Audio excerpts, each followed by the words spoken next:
بسم اللہ الرحمن الرحیم۔ اس کائنات میں ہر شخص یہ چاہتا ہے کہ اس کو عزت دی جائے، اس کا احترام کیا جائے، اس کی عزت نفس کو کسی طرح سے بھی کوئی مجروح نہ کرے۔ یہاں تک کہ چھوٹے بچے بھی یہی چاہتے ہیں۔ بعض دفعہ بچے یہ کہہ دیتے ہیں کہ مجھے آپ نے تو کر کے کیوں پکارا ہے، مجھے بھی آپ کہیں کہ آپ یہ کر دو۔ تو بچوں کے اندر بھی یہ چیز پائی جاتی ہے، تو بڑوں میں تو بدرجہ اتم یہ چیز پائی جاتی ہے۔ تو اللہ تعالیٰ نے اس کائنات میں یہ نظام بنایا کہ وہ صفات جن کے اندر یہ خاصیت ہے کہ آپ کسی کو جتنا مقام دیں گے اتنا ہی وہ بھی آپ کو دے گا، تو ان میں سے ایک احترام بھی ہے۔ احترام کیجئے، احترام لیجئے، بلا تفریق، بلا تفریق مذہب، بلا تفریق ملک و قوم، ہر شخص احترام کا مستحق ہے۔ قرآن پاک میں اللہ تعالیٰ نے فرمایا وَلَقَدْ كَرَّمْنَا بَنِي آدَمَ وَحَمَلْنَاهُمْ فِي الْبَرِّ وَالْبَحْرِ۔ ہم نے انسان کو معزز بنایا، کرامت والا بنایا۔ تب احترام آپ چاہتے ہیں کہ آپ کا احترام کیا جائے، تو اتنا ہی آپ کو بھی لوگوں کا احترام کرنا ہوگا، لوگوں کو عزت دینی ہوگی۔ تو جتنا آپ لوگوں کو عزت دیں گے اتنا آپ کو عزت ملے گی۔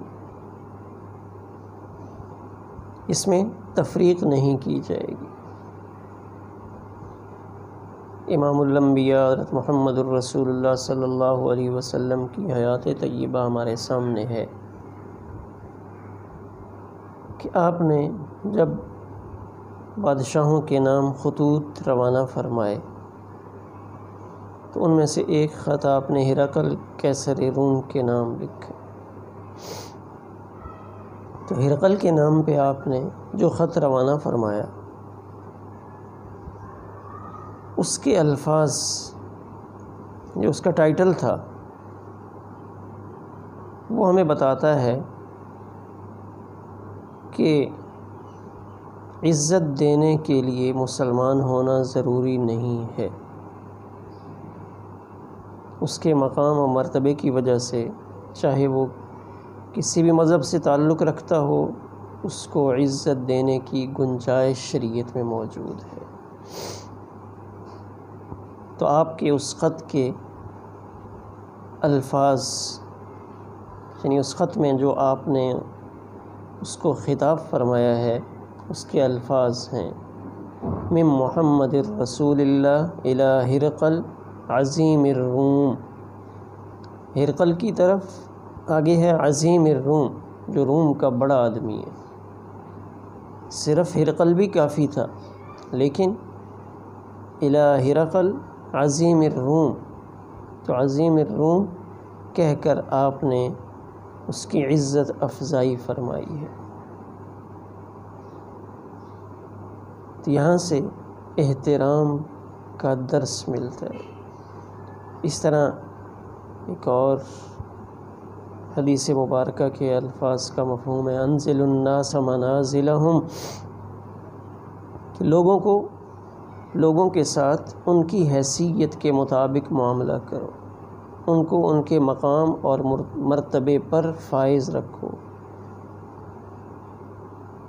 کوئی شخص کسی جگہ میں معزز ہے تو ظاہر ہے اپنے اس عہدے پہ، اس مقام پر رہ کر وہ یہ چاہتا ہے کہ اسے ہر مقام پر عزت ملے۔ تو اللہ کے پیارے پیغمبر صلی اللہ علیہ وسلم نے ہمیں اس کی رعایت رکھنے کا حکم دیا۔ اسی وجہ سے آپ نے فرمایا اذا اتاکم کریم قوم فاکرموا، کہ جب کسی قوم کا کوئی معزز فرد تمہارے پاس آئے تو اس کا اکرام کرو۔ جیسے آپ نے حضرت جریر ابن عبداللہ بجلی رضی اللہ تعالی عنہ جب آپ کی خدمت اقدس میں حاضر ہوئے تھے اسلام قبول کرنے کے لیے، تو ایک روایت میں آپ نے تکیہ پیش فرمایا تھا، اور ایک روایت میں ہے کہ بیٹھنے کے لیے یعنی چٹائی والی جگہ نہیں تھی، تو آپ نے اپنی چادر لپیٹ کر ان کی طرف پھینکی تھی کہ اس کو بچھا کر آپ اس کے اوپر بیٹھ جاؤ۔ تب احترام اس کی کچھ صورتیں ہو سکتی ہیں کہ کس کو کیسے احترام دیا جائے اور کس کا کیا حق ہے، تو اس میں علماء اشارہ کرتے ہیں کہ سب سے پہلے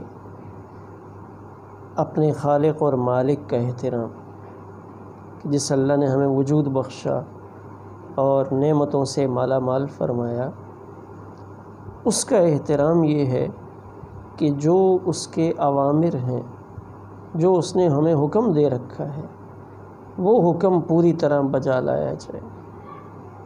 جو عبادات اس نے ہمارے لیے مقرر کی ہیں، ان عبادات کو احسن طریقے سے پورا کیا جائے۔ یہ اللہ تعالیٰ کا احترام ہے، اپنے خالق اور مالک کا احترام ہے۔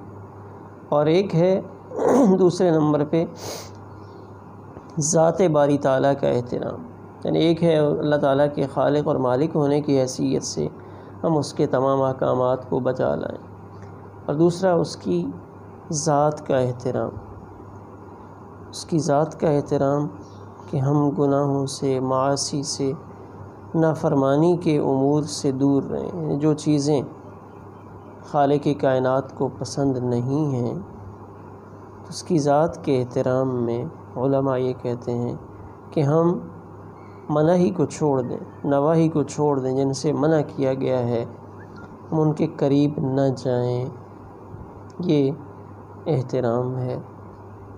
پھر احترام میں نبی کریم صلی اللہ علیہ وسلم کی ذات اقدس، کہ آپ کا احترام سب سے بڑھ کر سوچ بھی نہیں سکتے، ہم اس کی کوئی حد بھی متعین نہیں کر سکتے کہ اللہ کے پیارے پیغمبر حضرت محمد الرسول اللہ صلی اللہ علیہ وسلم کا احترام کتنا زیادہ بحیثیت امتی ہم پر لازم ہے۔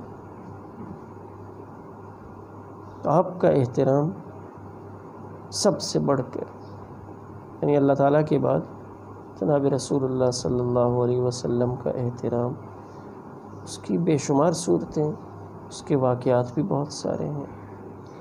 پھر تیسرے نمبر پہ والدین کا احترام، چوتھے نمبر پہ والدین کا احترام۔ قرآن پاک میں اللہ تعالیٰ نے ہمیں منع کیا، لا تقل لہما اف ولا تنہرہما وقل لہما قولا کریما، یہ والدین کا احترام ہے۔ پھر چوتھے نمبر پہ خواتین کا احترام، بیوی ہے، بیوی ہونے کی حیثیت سے اس کے حقوق پورے کرنا، والدہ ہیں ان کے حقوق کا خیال رکھنا، بہن ہے، بیٹی ہے، چاروں حیثیتوں میں ان کے حقوق کو پورا کرنا، ان کے جائز حقوق ان کو دینا، خواتین کے ساتھ عزت و احترام سے پیش آنا۔ اسلام نے اس کی بہت زیادہ تاکید کی ہے، یہاں تک کہ میدان جنگ میں دشمنوں کی خواتین، ان کے احترام کا بھی حکم دیا گیا۔ اللہ کے پیارے پیغمبر صلی اللہ علیہ وسلم نے ہدایات میں فرمایا خواتین سے تعرض نہ کیا جائے۔ ہاں، اگر دشمنوں کی وہ ایک جرنیل کی حیثیت سے لڑ رہی ہے یا مسلمانوں کو نقصان پہنچا رہی ہے، پھر گنجائش ہے، ورنہ بحیثیت عورت ذات ایک خاتون کے اسلام نے منع کیے۔ تو ابوبکر صدیق رضی اللہ تعالیٰ عنہ نے جو نصائح فرمائیں اپنے سپہ سالاروں کو، اس میں بھی بڑی تاکید کے ساتھ اس کا حکم ملتا ہے۔ تو خواتین کا احترام۔ پھر اس سے آگے پانچویں نمبر پہ اجتماعیت میں من حیث القوم، ہم بستے ہیں، ہر دوسرے شخص کا احترام۔ چاہے چھوٹا ہے، چاہے بڑا ہے، چاہے مرد ہے، چاہے وہ عورت ہے، جس مجلس میں ہم بیٹھتے ہیں، جو ہمارا آفس ہے، جو ہماری کلاس ہے، اس میں سب کو احترام دیا جائے۔ مہمان آیا ہے، اس کو احترام دینا، غیبت کسی کی نہ کرنا، چغلی نہ کھانا، آنکھ سے اشارہ نہ کرنا، یہ بے ادبی میں شامل ہے۔ بے اکرامی میں، بے احترامی میں آتا ہے کہ ہم آنکھوں سے اشارے کریں۔ اس حدیث پاک کا مفہوم ہے الانبیاء لا یغمزون، اللہ کے پیغمبر آنکھوں سے اشارے نہیں کرتے تھے۔ آنکھوں سے اشارے کرنا یہ بھی بے ادبی میں اور بے اکرامی میں شامل ہے۔ جب ہم آنکھوں میں اشارے کرتے ہیں تو تیسرا شخص وہ اپنی ہتک محسوس کرتا ہے کہ شاید میرے بارے میں یہ کچھ کہہ رہے ہیں۔ اسی طرح چھٹے نمبر پہ علماء، امراء، ذمہ داران، ان کا احترام، علماء کا احترام، اہل علم کا احترام، چاہے کوئی ہو، جو علم والا ہے اس کے علم کی وجہ سے اس کا احترام کیا جائے۔ مسلکی اختلاف اپنی جگہ پہ، لیکن بحیثیت صاحب علم ہونے کے ان کا احترام کیا جائے۔ اسی طرح ذمہ داران قوم، قبائل کے سردار، عہدوں کے ذمہ دار، یعنی جو مسلمانوں کے امور کے والی ہیں، ذمہ داران ہیں، ان کا بھی احترام ہے۔ شریعت مطہرہ نے ان کے احترام کا بھی ہمیں حکم دیا ہے۔ حاجت مند کا احترام، کوئی شخص ہمارے پاس اپنی ضرورت لے کر آتا ہے تب اس کے ساتھ بدتمیزی کا رویہ نہ اختیار کیا جائے۔ عام طور پہ ہم یہ سمجھتے ہیں چونکہ یہ مانگنے آیا ہے لہذا اس کی کوئی عزت نفس نہیں۔ اگر کوئی کسی مجبوری کی وجہ سے ہمارے پاس سوال کرنے کے لیے آتا ہے تو اس کو پوری طرح اعزاز اور اکرام کے ساتھ بٹھایا جائے۔ جیسے ہم اپنے کسی دوست کا اعزاز اور اکرام کرتے ہیں تو سائل کو، محتاج کو بھی پورا احترام دیا جائے۔ اس کے محتاج ہونے کی وجہ سے اس کی عزت نفس کو مجروح نہ کیا جائے۔ ہمارے ہاں بڑے افسوس کا مقام ہے، کچھ لوگ، سب نہیں، کچھ لوگ جب کسی کے ساتھ تعاون کرتے ہیں، کچھ دے رہے ہوتے ہیں تو پھر اس مجبور کی تصویر بناتے ہیں۔ اصل میں تو وہ اپنے دینے کی تصویر بنا رہے ہوتے ہیں کہ ہم نے دیا ہے۔ تو نیکی کر دریا میں ڈال، دیا ہے تو اس کو چھپانا چاہیے۔ وہ حدیث مبارکہ بڑی مشہور، آپ سب نے سن رکھی ہوگی، قیامت کے دن 7 آدمی اللہ کے عرش کے سائے میں ہوں گے۔ ان میں سے ایک وہ ہے جس نے صدقہ اپنے دائیں ہاتھ سے ایسے کیا کہ اس کے بائیں ہاتھ کو بھی پتہ نہیں چلا، دائیں ہاتھ سے کیا اور بائیں ہاتھ کو بھی پتہ نہیں چلا، اتنی خاموشی صدقے میں اختیار کی۔ یہ افضل کام ہے، اگرچہ مختلف مواقع پہ ترغیباً لوگوں کے سامنے دینا بھی جائز ہے، لیکن بہرحال افضل یہی ہے کہ خاموشی کے ساتھ دیا جائے اور سائل محتاج کی بھی عزت نفس کو مجروح نہ کیا جائے۔